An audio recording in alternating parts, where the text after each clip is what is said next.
युगों से देवताओं और दानवों के बीच संघर्ष चलता आ रहा था, लेकिन इस बार युद्ध केवल स्वर्ग या दानवलोक के लिए नहीं था, बल्कि पूरे ब्रह्मांड के अस्तित्व के लिए था। स्वर्गलोक में देवराज इंद्र अपनी विशाल दिव्य सेना के साथ युद्ध की तैयारी कर रहे थे।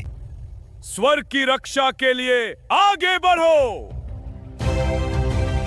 वहीं दानवलोक में दानव सम्राट कालकेश ने अपनी असीमित अंधकार सेना को एकत्र कर लिया था।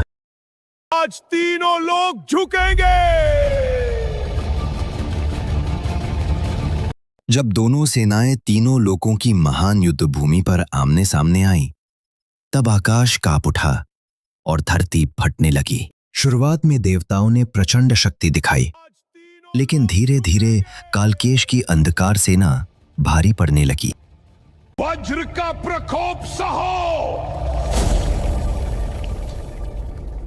आज तीनों लोग झुकेंगे। उसी समय एक प्राचीन भविष्यवाणी जाग उठी। युवा योद्धा आर्यमित्र के भीतर छिपी दिव्य शक्ति सक्रिय हो गई। भविष्यवाणी में था, यह शक्ति मेरे लिए नहीं, संसार के लिए है। लेकिन युद्ध की दिशा अभी भी नहीं बदली थी।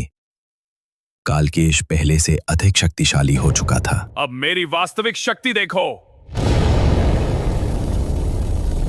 फिर अचानक आकाश में एक विशाल ब्रह्मांडीय तूफान उत्पन्न हुआ। बिजली की चमक के बीच एक दिव्य त्रिशूल दिखाई दिया। स्वयं महादेव प्रकट हो चुके थे। उनके आगमन से समय मानो ठहर गया।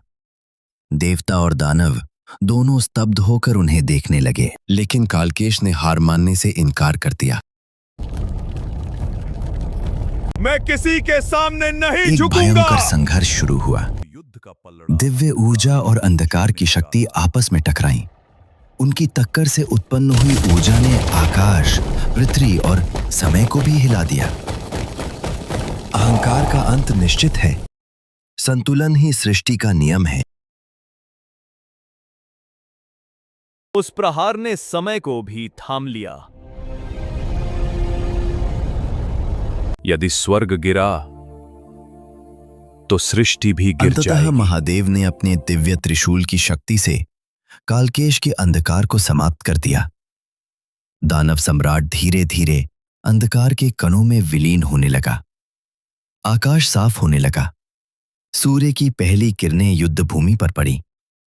तीनों लोकों में फिर से शांति लौट आई।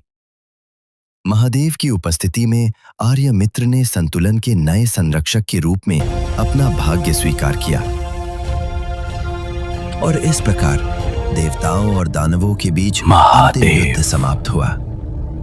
अंधकार समाप्त हुआ, लेकिन उसकी स्मृति सदैव जीवित रहेगी।